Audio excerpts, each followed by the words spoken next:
আল্লাহ তুমি সব কিচ্ছু জানো, হে আমার প্রভু তুমি আমাকে মাফ করে দাও। আমার আল্লাহ বলে তারপরও যদি তোমাদেরকে আমি মাফ না করি, তারপরও বান্দা তোমরা আমার রহমতের দরজা থেকে ফিরে যাইও না। আমি তোমাদেরকে হুকুম দিচ্ছি, ওয়ালাউ আন্নাহুম ইয যালামু আনফুসাহুম জাউকা, বান্দারে যদি গুনাহ করে ফেলো আমার রহমত থেকে মুখ ফিরে তুমি চলে যাইও না। বান্দা আকাশ পরিমাণ যদি গুনাহ করো, পাতাল পরিমাণ যদি গুনাহ করো, সাগরের পানি পরিমাণ যদি গুনাহ করো, পাহাড় তুলনায় যদি তুমি গুনাহ করো, আমার দরবার থেকে তুমি নিরাশ হইও না। বান্দা আমি তোমাকে একটি রাস্তা বাতাই দিচ্ছি, একটি পথ তোমাকে আমি দেখাই দিচ্ছি।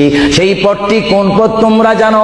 ওয়ালাউ আন্নাহুম ইয যালামু আনফুসাহুম জাউকা, বান্দারে যখন তোমরা বরবাদ হয়ে যাবে তখন তোমাদেরকে একটা পথ আমি তোমাদেরকে দেখাই দিলাম, সেই পথটির নাম হচ্ছে আমার রাসূলের মদিনা। জুড়ে বলেন সুবহানাল্লাহ।